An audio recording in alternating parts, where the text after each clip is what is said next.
छत्रपती शिवाजी महाराज, त्यांचं नाव घेऊन राजकारण. किती उंचीचा पुतळा, यावर तुमचं प्रेम. ती बी वाऱ्यान पडते आणि मग ती तुकडे होऊन पडतात आणि मग ही आमची लगेच रडते. महाराज, पुतळ्यात महाराजांना बघायची सवय लागली. हेच झालं ना आमच्या महापुरुषांच्या बाबतीत. अगदी 4-5 वर्षाસુધી महाराष्ट्रात सकाळ आली, शुभ शिव सकाळ, भगवा झेंडा आला असा.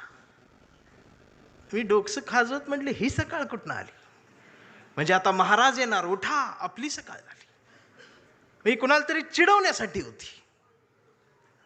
मग दुसऱ्यानं बघितलं, ते म्हटलं त्यांची झाली, आपली कधी? हे म्हटलं कर आपली.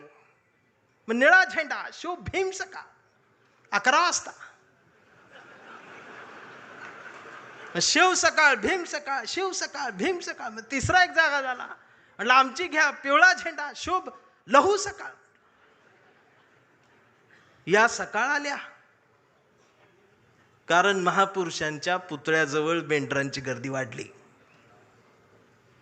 ही पुतळ्याजवळ वाढलेली मेंढरांची गर्दी जोपर्यंत पुस्तकांजवळ, विचारांजवळ येणार नाही, तोपर्यंत ह्यांना काय कळणार आहे?